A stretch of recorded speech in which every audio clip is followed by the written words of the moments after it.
గ్రామ పంచాయతీకి సుమారుగా గ్రామ పంచాయతీ నిధులతోటే గ్రామాన్ని డెవలప్ చేసే అంత శక్తి ఉంటుంది, మరెందుకు డెవలప్ అవ్వట్లేదు? ఓటుకు 1000 రూపాయలు తీసుకున్నప్పుడు, ఓటుకు 2000 తీసుకున్నప్పుడు, ఓటుకు మద్యం తీసుకున్నప్పుడు, ఆయన తాగిపిస్తే నువ్వు తాగినప్పుడు నీ పరిస్థితి ఇలా ఉంటుంది. నువ్వు డబ్బులు తీసుకోకుండా ఓటై. ఒక చీఫ్ మినిస్టర్, ఒక ప్రైమ్ మినిస్టర్ కి లేని అధికారాలు కూడా సర్పంచ్ కున్నాయి. ఎక్కడి నుంచి సంపాదిస్తాడు? సర్పంచ్ సీట్లో కూర్చుంటే ఏమైనా డబ్బులు ఊరుతాయా? మరి డబ్బులు ఎక్కడికి పోతున్నాయి? అన్నిటి పథకాల యొక్క నిధులను కట్ చేసుకుంటూ తన అకౌంట్ కి జమ చేస్తున్నాడు. ఏ గ్రామీణ ప్రాంతం కూడా డెవలప్ కాలేదు. ఒకటి, రహదారులు కావాలి, విద్యుత్ సదుపాయం కావాలి, మంచినీరు తాగడానికి మంచినీరు కావాలి, పేద ప్రజలకి గృహ వసతి లేకపోతే, ఇల్లు లేకపోతే వాళ్ళకి ఇల్లులు కావాలి. నిధులు వస్తాయి. ఒక పర్సన్ కి సుమారుగా 28 పథకాల నుండి డబ్బులు రావాలి. ఈ పథకం నువ్వు అమలు చేయకపోతే నువ్వు ప్రశ్నించొచ్చు.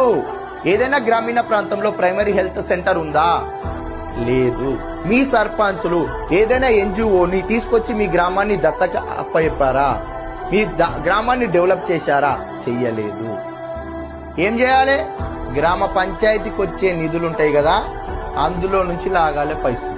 సర్పంచ్ అనే వ్యక్తి గ్రామంలోని యువతని సర్వనాశనం చేస్తున్నాడు, గుర్తుపెట్టుకోండి.